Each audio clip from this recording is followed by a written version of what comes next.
Hi, today we're going to look at the Sony HT-MT500. This is Sony's latest compact soundbar with wireless two-way subwoofer. Yeah, it's a great piece of kit, looks the part, so yeah, let's have a look and see what you get in the box. Okay, so in the box you get the soundbar itself, which is very compact, only 50 centimeters wide. Also comes with the wireless subwoofer, which can be stood in the mode that you see just now, or it can be laid horizontally. And it also comes with the power adapters for those, and you can see curled up at the front optical coaxial cable. So let's start by looking at some of the connectivity. So the soundbar itself connects using an Ethernet cable, or it can also connect to your home network wirelessly. It has a HDMI out port on the back. Worth noting at this point that the device does not come with an HDMI cable, so if you don't have a spare lying around the house, you'll need to pick one up when you purchase this. Also has an analog out and the actual digital optical audio out port as well. In order to connect the soundbar to your television, you must use an HDMI cable.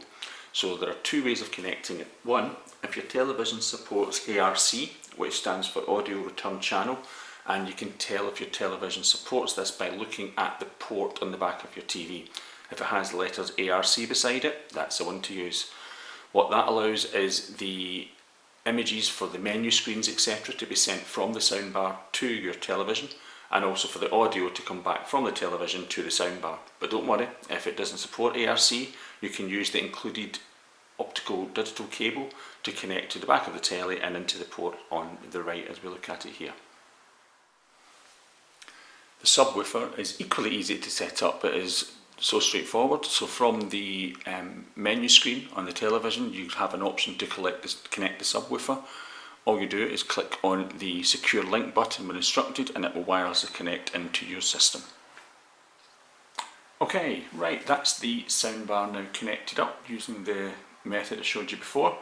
What you will notice is I have taken the grill off the front of the soundbar. That's just so hopefully you'll be able to see the LED readout on the front as I change various options. I have dimmed the lights in here and pulled the blinds just to reduce the glare on the television as I go through the various options. Okay, so you can see the various inputs that are shown from the soundbar. So we can either use the input as a television, you can connect your smartphone, tablet, etc. through Bluetooth. You can use the old 3.5mm analog jack, USB input. You can connect into your own home network. If you have a media server, for example, you can play your music through there. And there are two actually preloaded already, music service lists. So you can either use Chromecast for any Chromecast compatible apps that you have, or if you have a Spotify account, then you can play your music from that account through the soundbar. So for the purposes of this demonstration, we will use the audio from the television itself. There is one important last piece of setup that we need to do.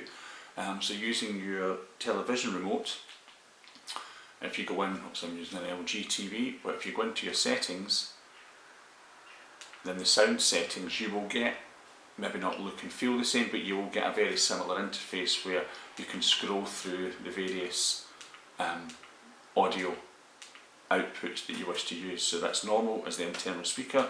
Next is the audio out, which is optical or HDMI ARC, which is the setup that you'll be using for the soundbar. So I'll just come out of that, and we will set up a demo of the sound. So I have reset the audio options on the television so that the sound will come through the internal TV speaker rather than through the soundbar, and I'll play an excerpt of copyright free music. I'm not sure how it's going to come across in the microphone, but let's give it a try, and then we'll do the same with the soundbar to compare those.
And I will go back in and change the audio output from the speaker back to the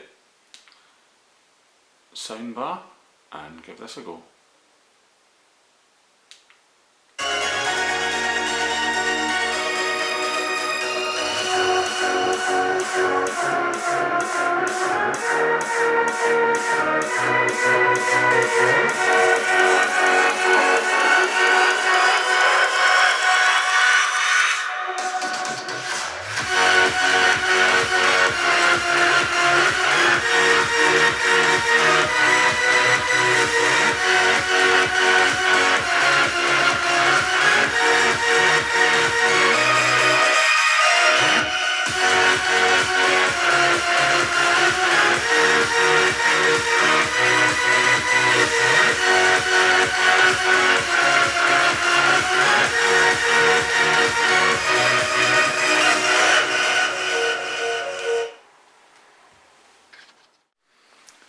So you can control the various functions, whether that be the sound mode or the volume using the remote control, and the actions you take will show up on the LED panel at the front. For example, you can see that it's showing as TV being the input channel, but we can cycle through those, showing the Bluetooth, your analog 3.5mm jack, USB, oh, skipped over it, home network, and the music services, and then back to the television again. There are also different sound profiles, probably the best way to put it. So if you are listening to music, you can have, or watching a movie, you can have it in clear mode, movie mode, music, sport. Sport's good, it gives that kind of stadium feel. There's a gaming mode, standard, and then back to clear. You can also control both the volume of the main soundbar. I'll just put the music on quietly in the background. So you control the actual volume, you can see that going up and up. And equally you can control separately the subwoofer.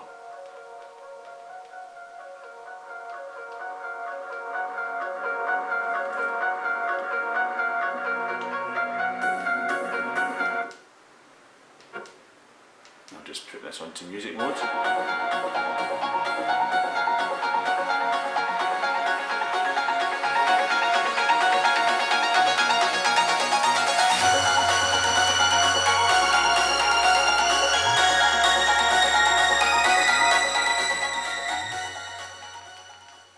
I certainly hope it is coming through.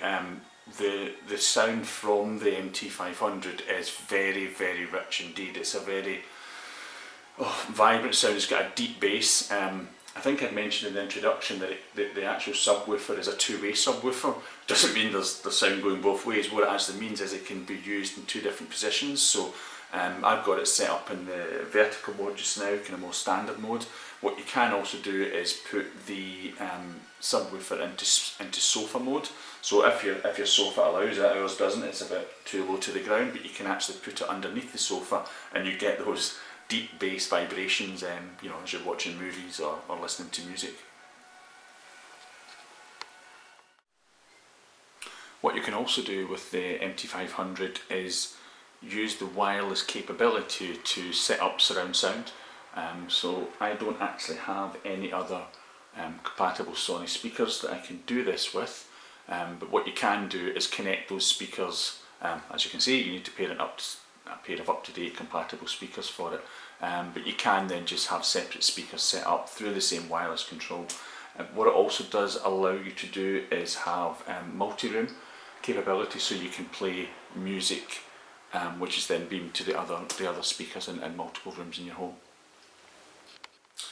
So to sum all that up, I love this soundbar. The audio quality is rich, it's broad, it's deep, even standard television is transformed by the quality of the sound from it. I love the number of connectivity options you have, whether that be Bluetooth, whether that be analog, Chromecast, Spotify, home network. It's good, and plus it looks really nice as well. It's got a beautiful finish on it. It feels quality. So yeah, I'm looking forward to many more years of enjoying the sound from it. Can't recommend it enough if you're looking for a good compact soundbar, for me it's the one to get. You saw on the video that we had the soundbar in front of the television. The TV I have is a 42-inch television, so it doesn't look obtrusive, it doesn't take up the television unit, but it still packs one hell of a punch. Well, thank you very much for watching. Goodbye.